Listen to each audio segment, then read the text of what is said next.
Olá, amigos, olá, amigas. Estamos iniciando o nosso Economia e Desenvolvimento desta semana. Estamos aí no final já de agosto, indo para o mês de setembro, mês 9 do ano, né? Entrada da primavera, lá depois do dia 20 e tal, e as coisas estão realmente caminhando muito rapidamente. Bom, nesse espaço vamos começar conversando sobre uma questão do direito imobiliário, trazendo aqui conosco nosso parceiro, nosso comentarista, o Dr. Gustavo Bernardi. Bernardi, obrigado pela tua presença. Saiu essa semana aí, se não me engano, lá em Minas Gerais, né, alguma coisa tratando da questão da alienação fiduciária, que diz muito respeito ao complexo todo, né, que é o segmento do mercado imobiliário. Vamos ver o que é isso e qual a mudança que aconteceu e o reflexo disso no mercado. Ok, Silvio. Vamos começar explicando um pouquinho o que é alienação fiduciária. Alienação fiduciária é um sistema de financiamento habitacional ou até de veículos em que o comprador só se torna dono, Silvio, quando ele termina de pagar o contrato, né?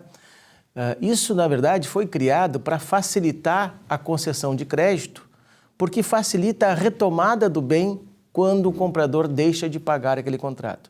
Na alienação fiduciária de bem imóvel, né, basta que tu deixe de pagar algumas prestações, que o agente financeiro vai comunicar o registro de imóveis que tu deixou de pagar, o registro de imóveis vai te notificar, vai te dar 15 dias para pagar a dívida, e se tu não pagar, o banco retoma, a construtora retoma aquele imóvel, sem precisar de processo judicial, sem precisar de nenhum tipo de procedimento, apenas aquele procedimento administrativo dentro do registro imobiliário, né?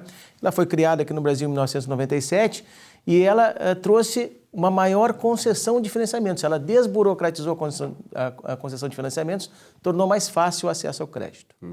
Pois bem, durante esse tempo da alienação fiduciária, muito se discutiu se ela precisava ser feita através de escritura pública ou de contratos particulares, né? Quando tu compra com uma construtora, tu vai lá, assina uma promessa de compra e venda, né? Nem sempre tu transforma isso numa escritura, né? Pois bem, os advogados começaram a questionar isso, Silvio, né? E uma recente decisão agora, da semana passada, do Tribunal de Minas Gerais, entendeu que a alienação fiduciária só é válida para as construtoras se for feita por escritura pública, né? Para as instituições financeiras, ela continua sendo válida para os contratos particulares. Mas o que o tribunal entendeu, e que é fruto de uma discussão que já vem de bastante tempo, né, é que a alienação fiduciária, quando a concessão da alienação fiduciária é feita pela própria construtora, que construiu o imóvel, não é um agente financeiro, ela não é válida sem escritura pública. Poxa, Silvio, isso impacta milhares de contratos que nós temos no Brasil inteiro, né? Porque a construtora vendeu, financiou aquele imóvel e não terá direito a fazer a consolidação da propriedade no caso de atraso no pagamento desse promitente comprador, né?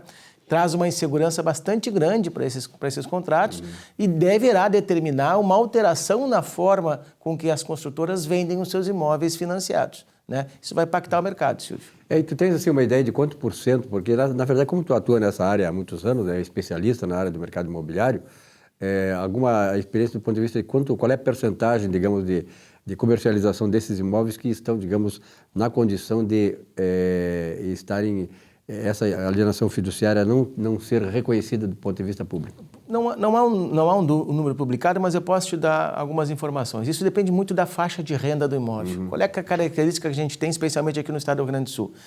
A faixa de renda que fica dentro do programa Minha Casa Verde e Amarela, programa Minha Casa Minha Vida, isso é quase 100% financiado, né? Quase 100% por alienação fiduciária, né? Há uma classe de renda até 8, 10 salários mínimos, né, que o percentual de financiamento ainda é grande, até 80%, 90%. Né? Já na alta renda, dificilmente haverá transações com alienação fiduciária. Via de regra, é uma negociação direta com a construtora na fase de construção do empreendimento. Né? O que impacta nisso, e é preciso entender que esta decisão ela não é isolada, ela é fruto de diversas discussões judiciais que vem tendo ao longo dos anos, né, justamente questionando a validade da alienação fiduciária em contratos particulares. E por que as construtoras fazem isso?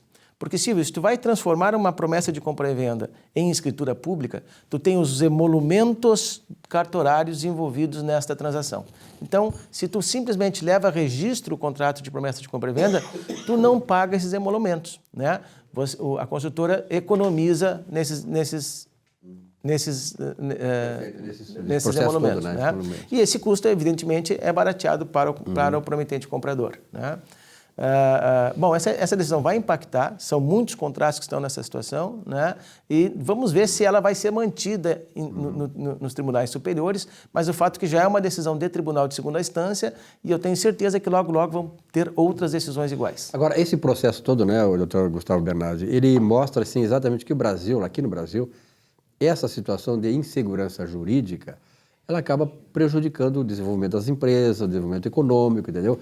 Porque, como é que tu vai investir num país em que daqui a pouco uma coisa vale, depois não vale mais, aí volta-se de novo, quer dizer, digamos assim, essa permanente discussão jurídica que acaba trazendo essa tal insegurança, né? Perfeitamente. Nós tivemos um caso no ano passado, quando o STF resolveu relativizar o trânsito em julgado, dizendo que as decisões transitadas em julgados no âmbito tributário podem ser revertidas, né?